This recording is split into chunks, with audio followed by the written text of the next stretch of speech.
En Colombia, 12 de cada 100 mujeres tiene cáncer de ovario, uno de los cánceres ginecológicos más comunes y que cobran la vida de alrededor de 1.200 mujeres entre los 30 y 70 años anualmente. El más común, que es el cáncer de cervix, el segundo, que es el cáncer de útero, el tercero, que es el cáncer de ovario, el cuarto, que es el cáncer de vulva, y el menos común es el cáncer de vagina. Pero son cánceres de los que no se hablan mucho y cuando los sumamos representan una gran cantidad de mujeres. Estos tipos de cáncer suelen ser silenciosos, ya que sus síntomas como hinchazón, dolor o presión en la pelvis, sangrado o manchado inusual, cambios en el apetito, estreñimiento son comunes y suelen confundirse. Si yo empiezo a sentir que cosas que antes no me pasaban me pasan, o toda la comida me empezó a caer mal, o ahora estoy perdiendo peso y no sé por qué. Entonces, la tendencia de los síntomas también nos debe hacer pensar en eso. Y otro que no es menor también es entender cuál es nuestra historia familiar. Y ojo, porque si los síntomas persisten por 2 semanas o más, consulte. Un chequeo oportuno puede hacer la diferencia no solo para un óptimo tratamiento, sino para tener calidad de vida. Tratarlo oportunamente nos permite en algunas ocasiones curarlo, en otras detener su progresión y en casos muy avanzados el tratamiento ayuda a que las pacientes puedan tener calidad de vida.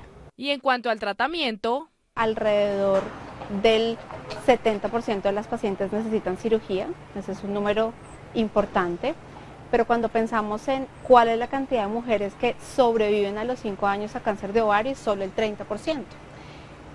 Esto habla también del momento en el que las pacientes son diagnosticadas y lo tardío que están. Más de un 60% de mujeres con algún tipo de cáncer ginecológico consulta tarde. Por eso el llamado es a escuchar su cuerpo, asistir a chequeos regulares mínimo 2 veces al año y llevar una vida saludable. El uso y abuso de drogas, tanto lícitas como ilícitas, es un problema que continúa afectando tanto a jóvenes como adultos en el mundo. Sus causas pueden ser variadas, desde la genética, que representa entre el 40 al 60% del riesgo, los factores ambientales, como hogares disfuncionales, influencias de compañeros, la burla y un bajo rendimiento académico. Por ello, el propósito de la Asamblea es educar para prevenir. Estamos hablando hoy que te voy a enseñar este librito, se llama Mundo Libre de Drogas. Entonces, este es un programa que es educativo, porque de esa manera el joven, o cualquiera, pero importante los jóvenes, porque son el futuro de nuestra familia, del planeta, ellos pueden averiguar la verdad. ¿Por qué la verdad? Porque en los medios de comunicación, desafortunadamente, en los últimos 10, 15 años, hay muchas cosas que no son científicas, que es un marketeo de vender drogas. Y entonces el propósito de esta conferencia global siempre ha sido de unir los líderes del mundo, no nada más de un lugar, de un sitio, de mundial en el ONU, porque el ONU representa, tú sabes, nuestra organización que ayuda al mundo. Según el presidente del Capítulo de las Américas, Dr. Bernard Fialkoff, arrestar y aplicar la ley no siempre funciona. Y cuando un 5.8% de la población mundial entre 15 a 64 años usan drogas, con un incremento del 23% en los últimos 10 años y una mortalidad del 17%, lo que se pretende es, a través, por ejemplo, de los deportes, usarlo como una herramienta de desvío. Con el deporte es primero algo que estamos perdiendo en el mundo, que necesitamos rescatar, es que un equipo. En el deporte uno aprende a ser equipo. Y también el deporte es la vida real, no artificial, ni imaginaria, o que somos víctimas. Tú sabes, en deportes, o si tú practicas, te pones más competente, o no lo haces. Pero tú puedes decir, oh, yo fui una víctima. No. Y los deportes también te pone mucha disciplina, porque te das cuenta, wow, esto no es tan fácil como yo pensé. Ok, hay que hacer esto y lo otro. Uno se da cuenta de lo que hay que hacer. Lo mismo utilizan las artes como la música para sacar lo mejor de cada uno, porque este tipo de actividades han comprobado ser no solo buenas para el cuerpo físico, sino también para el cerebro, lo que incrementa las hormonas como la serotonina, dopamina y las endorfinas. Que entonces la persona sube el serotonina con nutrición. No, entonces los deportes también suben los endorphins, los dopamines, porque la persona con hacer ejercicio se siente bien, hace producción y entonces eso sale. Y también lo que es interesante, una vida tóxica, una vida que tiene no muy buen pensamiento, no buena intención, y hay estrés que viene de eso. Entonces lo que pasa, esa persona no puede, tú sabes, tener los mismos niveles de esos hormonas que están ahí ya. Según la data, el 13% de las personas que consumen drogas padecen trastornos por consumo y enfermedades. Cada vez el mercado negro se incrementa, con ventas anuales de $315 millones y más de $740 millones en pérdidas por productividad en el trabajo, gastos de atención médica y costos relacionados al crimen. Aunque el balón gástrico lleva aprobado por la Administración Federal de Drogas y Alimentos, FDA, hace años para combatir la obesidad, ahora existe un innovador sistema de balón ajustable, el SPARTS 3, para ayudar a los que desean y necesitan bajar de peso, que sea sostenible con el tiempo y así mejorar su salud en general. El beneficio de que sea un globo ajustable es que aproximadamente 10% de los pacientes se ponían un globo y no lo toleraban. Tenían muchas náuseas, muchos vómitos, tenían mucho dolor y la única opción que teníamos anteriormente era quitarles el globo. Hoy en día tenemos la opción de reducir el tamaño de ese globo, reducirle el volumen para mejorar la tolerancia. A diferencia de los balones gástricos tradicionales, para la pérdida de peso este ofrece una solución no quirúrgica, reversible y sobre todo ajustable. Para colocar el balón gástrico, por lo general lo colocamos mediante endoscopía. Lo que hacemos es que amarramos el globo, y esto es un globo vacío, lo amarramos al lado del endoscopio. Una vez lo introducimos por la boca y confirmamos que está dentro del estómago, lo empezamos a inflar. Y al inflarlo se desprende del endoscopio simplemente porque va creciendo en tamaño. Luego entonces le ponemos la tapita al tubo de ajuste, la introducimos también al estómago y ahí queda implantado. El procedimiento más o menos dura aproximadamente 20 minutos. El balón se infla con una solución salina estéril y un tinte que le permite al médico detectar si hay algún escape. Así que el globo gástrico ajustable nos ayuda a tener saciedad. Ocupa aproximadamente 1/3 del espacio en el estómago y eso lo que nos ayuda es que te cabe menos comida. Al caberte menos comida es un déficit de calorías que tú tienes de comida en comida durante el día. Pero de la otra forma en que funciona es con las señales de saciedad. La saciedad y el hambre es puramente de la cabeza. Y si el estómago sí contribuye tanto mecánica como hormonalmente a que tú prefieras la saciedad o prefieras el hambre, dependiendo de las señales que le manda el estómago al cerebro. Las señales mecánicas tienen que ver con el estiramiento del estómago, con el estiramiento de ese músculo, y esa señal llega mucho antes en el proceso de la comida, cuando tienes un objeto ocupando mucho espacio ahí adentro. Además, induce a un retraso del vaciado, por lo que la comida permanece más tiempo en el estómago, lo que contribuye a no tener hambre. Los pacientes deben ir de la mano de un nutricionista para aprender a comer saludable. Claramente no todo el mundo tiene el mismo peso, ¿verdad? Entre esto está si hombre es mujer, condiciones más que todo, así que una vez el globo está implantado, pues se trabaja, son diferentes etapas. La etapa 1 es donde después de la implantación el paciente tiene que estar consumiendo líquidos claros por 3 días aproximadamente. Luego entonces entramos en la etapa 2, donde los líquidos son completos, ahí estamos 3-4 días dependiendo tolerancia. Pasamos luego a la etapa 3, donde más o menos pueden ser purés majaditos para nuevamente ir viendo tolerancia. De 7 a 10 días aproximadamente, hay ocasiones que se puede extender dependiendo de la tolerancia del paciente. Y ya luego entonces, una vez culminamos esas diferentes etapas, entramos en la etapa 4, que es básicamente alimentación regular, trabajando con porciones. Los datos y estudios demuestran que este globo a 6 meses tiene un 85% de efectividad en reducir el peso, o sea, unas 50 libras. Es un órgano compuesto por 2 unidades. Su función principal es servir de filtro de los desechos que puedan acumularse en el cuerpo. Cuando se dice que alguien padece de enfermedad renal crónica, significa que los riñones están dañados y no pueden filtrar la sangre. Sus causas principales son la diabetes, la hipertensión principalmente. Tenemos también un grupo de condiciones hereditarias que en Puerto Rico, por ejemplo, es muy prevalente la enfermedad de riñones poliquísticos, sobre todo en el centro de la isla, pero también tenemos enfermedades autoinmunes.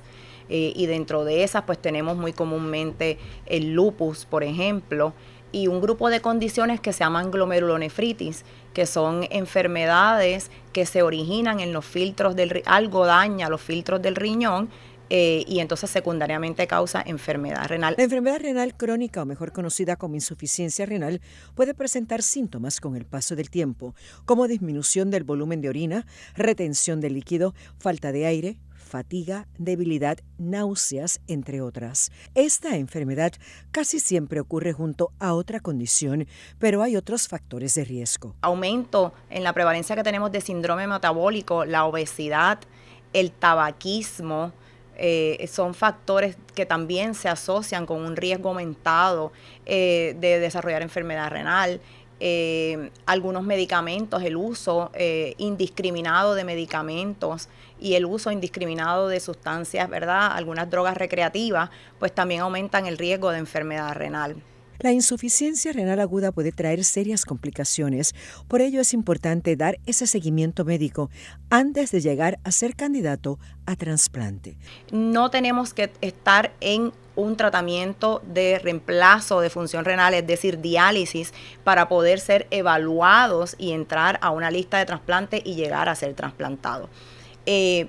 Lo que nosotros estamos tratando de impulsar, y es también la filosofía, ¿verdad?, del gobierno a nivel federal, es que todos los pacientes que tengan enfermedad renal, estadio 3 o 4, es decir, que tengan una tasa de filtración glomerular de 30 mililitros por minuto, puedan ser referidos oportunamente, ya sea al nefrólogo, pero también a los centros de trasplante, para que se discutan las alternativas que ese paciente tiene y aumentar el acceso a trasplante, porque es una gran barrera que tenemos, el poder aumentar el acceso a trasplante. Lo que nos permiten las agencias reguladoras ahora es que una vez el paciente tenga ese numerito, esa tasa de filtración glomerular en 20 o menos, podemos enlistarlo y podemos trasplantarlo. Si el paciente está bien encaminado desde el principio de su enfermedad y recibe su trasplante de riñón antes de la diálisis, se le llama trasplante preventivo del riñón. Los estudios hoy en día demuestran que el paciente que se trasplanta antes de llegar a requerir algún tipo de modalidad de diálisis tiene muchísimos mejores resultados en términos de la duración del injerto del trasplante, y la sobrevida de ese receptor es muchísimo mayor, porque estamos recibiendo un órgano de muchísima mejor calidad. Las complicaciones son menores. Y otra cosa que es importante, los costos para el sistema de salud son muchísimo menores cuando un paciente se trasplanta de esa manera a hacerlo de forma tardía. En comparación con la diálisis, un trasplante de riñón se asocia con mejor calidad de vida y reduce el riesgo de muerte. No solo son las altas temperaturas, que según los pronósticos cada vez serán de mayor grado, pero también ese calor puede afectar nuestra piel de diferentes maneras, así como la exposición al sol por largo tiempo. Una de ellas es el fotoenvejecimiento. El fotoenvejecimiento no es otra cosa que el daño solar va acelerando el envejecimiento, ¿verdad? Y entonces pues causa arrugas, pérdida de volumen y pérdida de elasticidad. Es acumulativo, sí. Eso es uno de los daños, ¿verdad?, que tenemos del sol, por lo que muchas personas pueden pensar que se empezaron a cuidar a cierto tiempo y por eso pues están más protegidos, pero lamentablemente es acumulativo ese daño, ya no hay reverso para ese daño que ha ocurrido con el sol. Otro de los problemas que puede traer esas horas al sol son las manchas y quemaduras, por lo que, aunque existen exfoliantes químicos, no son recomendables utilizarlos durante el verano. Diferentes tecnologías, entre ellos tenemos los exfoliantes químicos y también tenemos diferentes láser que atienden manchas a diferente profundidad. En verano, lo recomendable es que no se trabajen en verano para evitar que aumente la mancha o que crezca en tamaño. A lo más que se le teme es al cáncer de piel, por ello la recomendación es utilizar bloqueadores solares, ya que nos protegen de esos rayos, y buscar los que sean con factor 30 o más. El número es el % que cubre del rayo. Mientras más alto, mayor % de protección hay. Inclusive para números que son mayores, siempre yo recomiendo que se retoque el bloqueador solar por lo menos cada 4 horas. Y debe ponerse en toda el área expuesta, como es el rostro, cuello, brazos y piernas. ¿Qué cuidado se debe tener ahora en verano? Entre diferentes cosas que podemos hacer, también podemos añadir vitaminas, ¿verdad? Que las vitaminas sabemos que contienen antioxidantes, pero también hay antioxidantes tópicos. Es importante también tener un limpiador para liberar de los poros todos los contaminantes. Importante que el maquillaje que se esté utilizando sea no comedogénico, ¿verdad? Que no produzca granitos ni tape los poros. Y siempre tener un humectante, es bien importante. Y los bloqueadores solares con tinte son una excelente alternativa a las bases líquidas o en crema.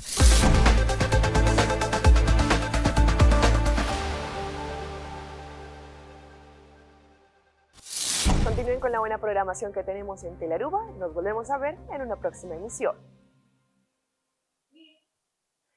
Y yo soy Alejandra Forero, presentadora de Primera Plana, y quiero invitarlos para que ustedes nos sigan en las redes sociales de Telearuba para que tengan todos los días una dosis diaria de inspiración, información y entretenimiento.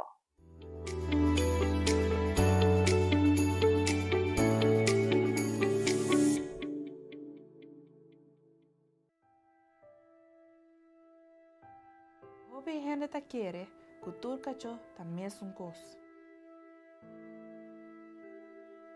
Kunantin tur caminho de drume.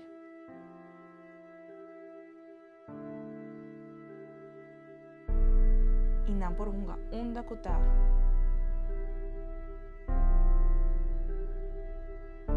Sigur, tur caminho de tinkoi komenta.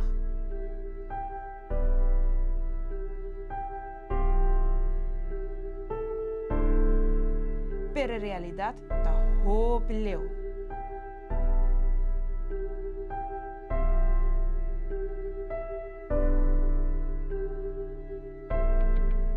Stop está aquí. Por favor, esteriliza y castra vuestra mascota.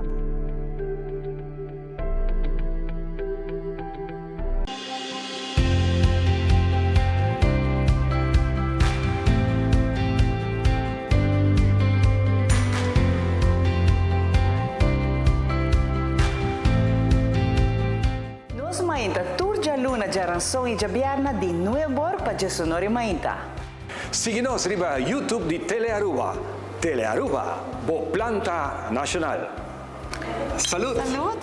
Nos mainta.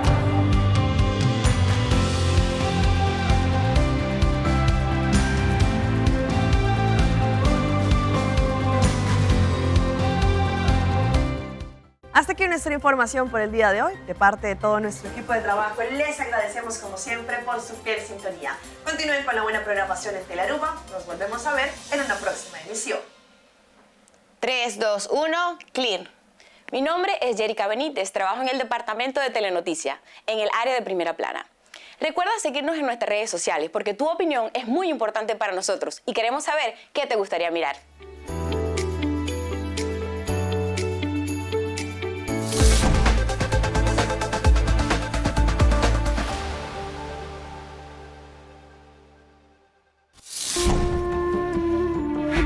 En el Valle de Cocora, uno de sus habitantes captó este momento único.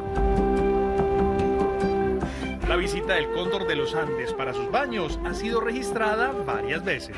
Pero lo más increíble es que este ave no se muta ni se mueve, y ya que muchos viajeros lo están observando, se volvió como el centro de atracción en este momento para ellos, ya que está en este lugar y muchas personas les están tomando fotos.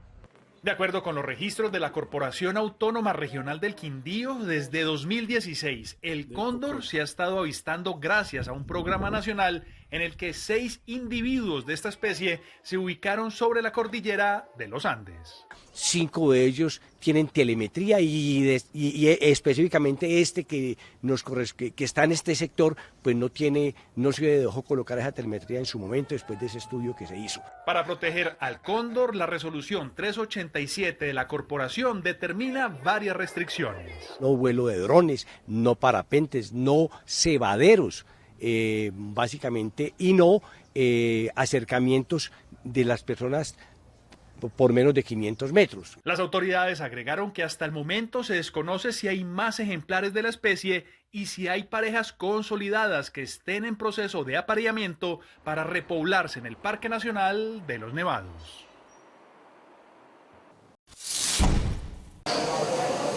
Cada turista lo dice a su manera. Changgang, Changua. Changguang, Shangkocho. Eso sí, todos coinciden en que la variedad de comidas hacen que visitar Bogotá sea una experiencia exquisita. El clima, un poquito frío para nosotros, los que vivimos en Puerto Rico, que es como el de Cartagena. La comida. Pero la comida es exquisita. Y es que en la capital del país se encuentran desde platos gourmet hasta preparaciones tradicionales y bien cargadas. Por ejemplo, Don de Mari, en la Plaza de la Perseverancia. Tenemos un plato aquí que es muy de la casa de la esquina de Mari, que se llama el rompecolchón. Es un caldo de pescado en leche de coco, trae sierra, se sirve con arroz coco, patacón, aguacate y es para coger fuerza en la raíz del pelo.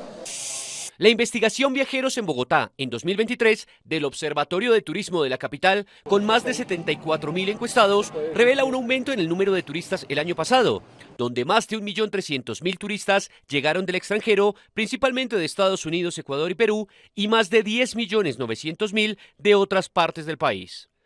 Tanto los turistas internacionales y los turistas nacionales encuentran que uno de los principales motivos o que más satisface la experiencia del turista en la ciudad de Bogotá es el sector cultural y gastronómico, que puede representar más del 53%. Esto quiere decir que todos disfrutan la oferta gastronómica de los más de 15.000 restaurantes que tiene la ciudad de Bogotá. He visitado varios miradores, muy buenos restaurantes acá en la zona de Bogotá.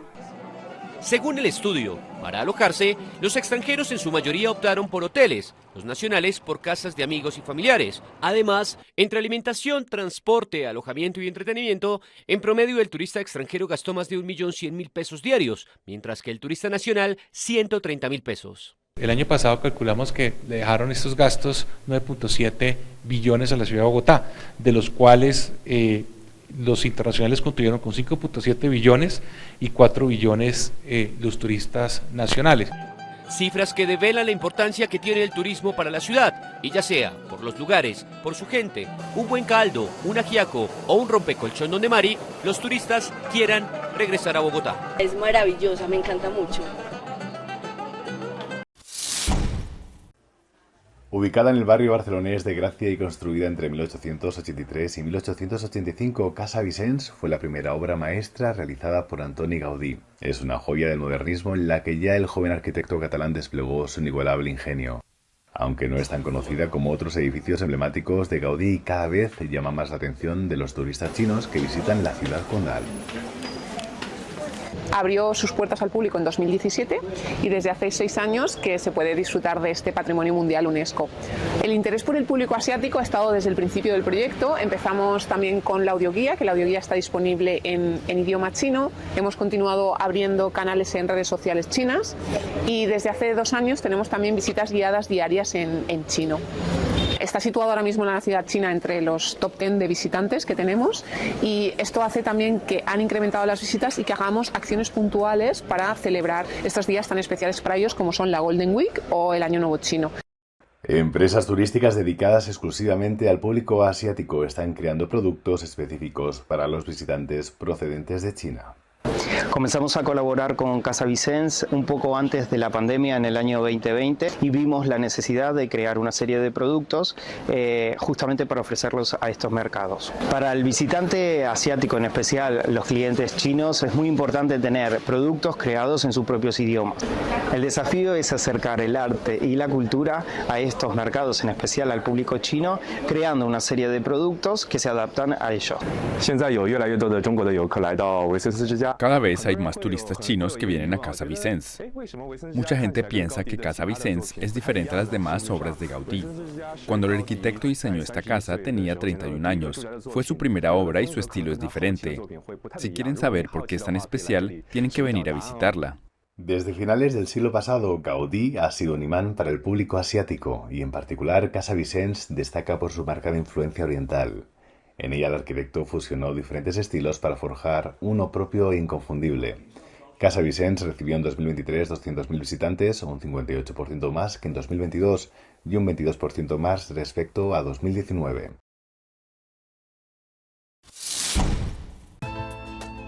El corazón del Parque Nacional Tingomaría en Huánuco nos regala un espectáculo único. Alberga una diversidad biológica propia de selva alta, además de una belleza paisajística muy particular. Son 291 las especies de aves que danzan entre la exuberante vegetación.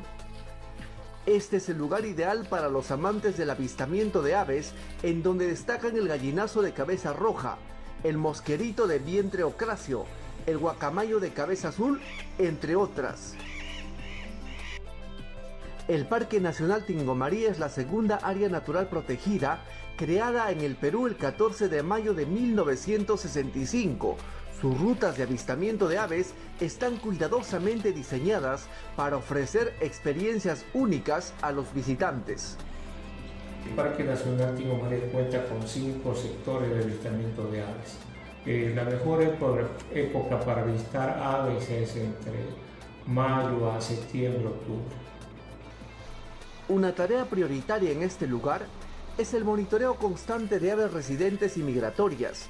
Cuentan con una plataforma en la que trabajan 27 observadores y una rigurosa sistematización de la información en una base de datos. Este esfuerzo no solo contribuye a la comprensión de la diversidad avícola de la zona, sino que también sirve como base para acciones de conservación y turismo sostenible.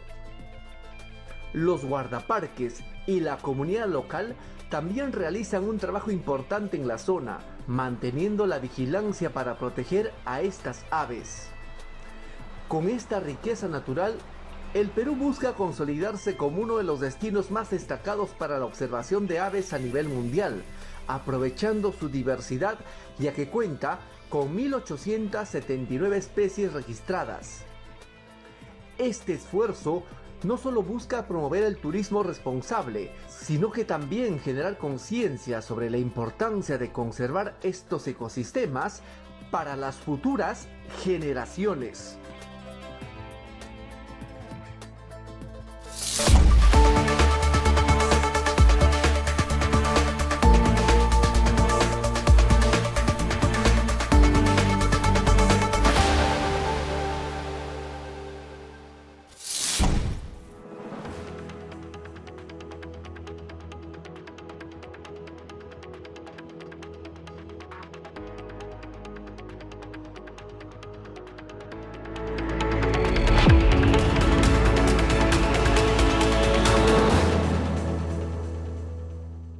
Hasta aquí nuestra información por el día de hoy. De parte de todo nuestro equipo de trabajo, les agradecemos como siempre por su fiel sintonía. Continúen con la buena programación en Telearuba. Nos volvemos a ver en una próxima emisión. 3, 2, 1, clear. Mi nombre es Yerica Benítez, trabajo en el departamento de Telenoticia, en el área de Primera Plana. Recuerda seguirnos en nuestras redes sociales porque tu opinión es muy importante para nosotros y queremos saber qué te gustaría mirar.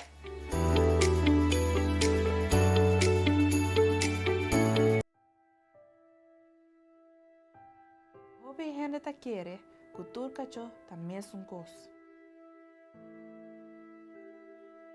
Kunantin tur caminho de drume.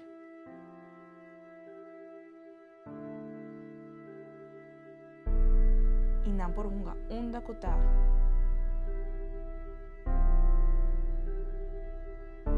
Sigur, tur caminho de coi comentar.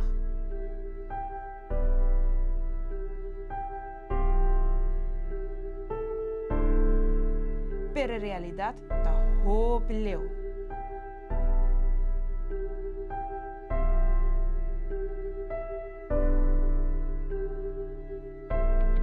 Bang stop es aquí. Por favor, steriliza y castra vossa mascota.